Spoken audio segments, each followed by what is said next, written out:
আসসালামু আলাইকুম, সবাইকে এসবি কিচেন ভিডিওতে স্বাগতম। আজকে বানাবো দুটি 10 টাকা দামের গুঁড়া দুধের প্যাকেট দিয়ে এবং একটি ডিম দিয়ে কীভাবে মজাদার রসমালাই বানানো যায়। আমরা বাইরে অনেক ক্ষেত্রে অনেক দোকান থেকে আমরা রসমালাই খেয়ে থাকি, কিন্তু বাসায় তৈরি করতে পারি অতি সহজেই। সেই রেসিপিটা আপনারা আজকে দেখবেন। দেখেন, প্রথমে দুই প্যাকেট গুঁড়া দুধ নিয়ে রেখেছি এবং একটা ডিম। প্রথমে গুঁড়া দুধটা কেটে নিচ্ছি। দেখেন, গুঁড়া দুধটা যেন ক্রিম গুঁড়া দুধ হয় সেটার দিকে খেয়াল রাখবেন। দেখেন, আমি এখানে প্রাণ গুঁড়া দুধ নিয়েছি দুইটা প্রতি প্যাকেটের দাম 10 টাকা করে, এবং এই 2 প্যাকেট দিয়েই যথেষ্ট, প্রায় আধা কেজি রসমালাই তৈরি করা সম্ভব। প্রথমে গুঁড়া দুধটা আমি প্যাকেট থেকে বের করে একটা পাত্রে রাখলাম। দেখেন, অল্প একটু পাত্র দিয়েই হয়ে যাবে। এর মধ্যে আমি ঘি দিয়ে নিলাম একটুখানি।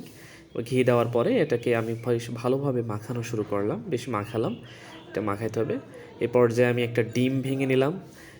ডিমটা সুন্দর করে ভেঙে একটা পাত্রের মধ্যে রাখতেছি এবং কাঁটা চামচ দিয়ে ডিমটাকে সুন্দর করে এটাকে মিক্স করে নিব। দেখেন কত সুন্দরভাবে মিক্সার করে নিচ্ছি। এটাকে প্রথমে মিক্সার করে নিতে হবে। পুরো একটা ডিম পুরোটা লাগবে না, যতটুকু পরিমাণ লাগে ততটুকু পরিমাণ দিব। দেখেন, সুন্দর করে প্রথমে মিক্সার করে নিলাম ডিমটা মিক্সার করে নিতে হবে প্রথমে। এরপরে ডিমটা, যে আমার গুঁড়ো দুধটা রয়েছে মাখানো, সেই গুঁড়ো দুধের মধ্যে দিতে হবে। সম্পূর্ণটুকু লাগবে না, যদিও যতটুকু লাগে আমরা ততটুকু দেবো, বেশি দিব না। প্রথমে একবারে ঢেলে দিব না, অল্প করে রাখবো। জি, এখন দেখেন কত সুন্দর দেখা যাচ্ছে। দেখেন, এটা ডিমটা ঢালার পরে এটাকে মিক্স করতে হবে, বেশ ভালোভাবে মিক্স করতে হবে। অতি সহজেই, দেখেন কত সহজেই আপনি চাইলে বাসায় রসমালাই তৈরি করতে পারবেন। দেখেন, এটা মিক্স করতে করতে দেখেন কি অবস্থায় আসছে। এ পর্যায়ে এটা এইভাবে মিক্স করতে হবে 5 থেকে 7 মিনিট, এবং এইভাবে রেখে দিতে হবে 3 থেকে 4 মিনিট এভাবে রেখে দিতে হবে। দেখেন, রেখে দিয়ে এখন আমার করা শেষ, আমি রেখে দিচ্ছি। দেখেন, এটা রাখা হয়েছে। দেখেন, এটা 4 থেকে 5 মিনিট রেখে দিয়েছিলাম। এখন এটা প্রক্রিয়াকরণ করব। দেখেন, আমি হাতে তেল মেখে নিলাম। হাতে তেল মেখে নিলে সুবিধা হবে গোল গোল করতে। দেখেন, আমি প্রথমে গোল গোল করলাম। প্রথমে আপনাদের কয়েকটা স্যাম্পল দেখালাম। দেখেন, এইভাবে গোল গোল করতেছে। দেখেন কত সুন্দর দেখা যাচ্ছে।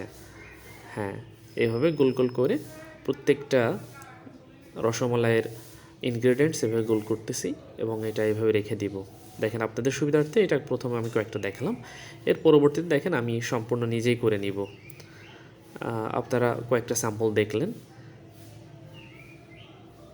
কত সুন্দরভাবে গোল করতেছে। দেখেন, এই গোল গোল করে অনেকে লম্বা করে, আমার গোলটাই ভালো লাগে বলে গোলটা করেছি। দেখেন, একবারে কতগুলো গোল হয়েছে।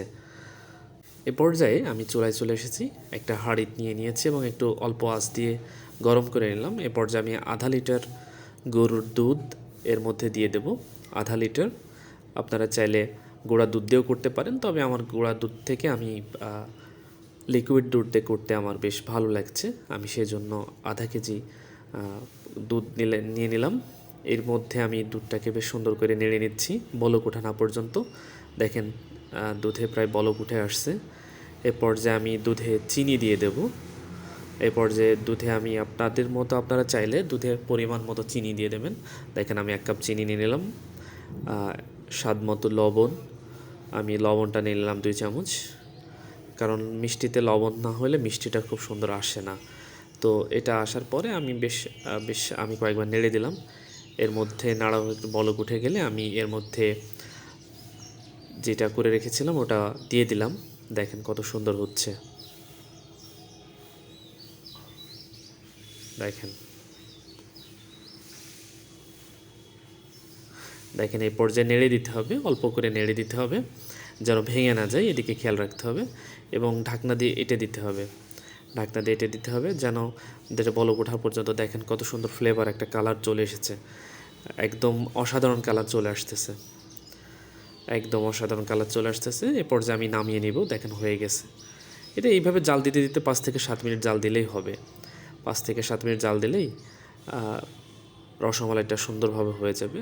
দেখেন, আমার একটা রসমালাইও ভাঙে নাই, সুন্দর সফট এবং সুন্দর একটা শেপে চলে আসছে। একটা রসমালাইও এদিক ওদিক হয়নি এবং ভাঙে নাই। সো বুঝতে পারছেন কতটা সুস্বাদু হচ্ছে, দেখেই লোভ লেগে যাচ্ছে সবার। আপনারা চাইলে ইচ্ছা করলেই 2 প্যাকেট গুঁড়া দুধ দিয়েই বাসায় সুন্দর করে আধা কেজি রসমালাই বানিয়ে ফেলতে পারবেন। দেখেন আমার বানানো হয়ে গেছে। এখন আমি ফ্রিজে রেখে দিয়েছিলাম আধা ঘন্টা ঠান্ডা করে। আধা ঘন্টা ফ্রিজে রাখার পরে এটা পরিবেশনের জন্য তৈরি করেছি। আপনাদের যদি ভিডিওটা ভালো লাগে তাহলে অবশ্যই আমার চ্যানেলটাকে লাইক, শেয়ার এবং অবশ্যই সাবস্ক্রাইব করবেন। আপনার সাবস্ক্রাইবার আমার চ্যানেলটাকে গ্রো করতে এবং পরবর্তী ভিডিও পেতে অনেক সুবিধা হবে। আশা করি সাবস্ক্রাইব করে আমার পাশে থাকবেন। Thank you.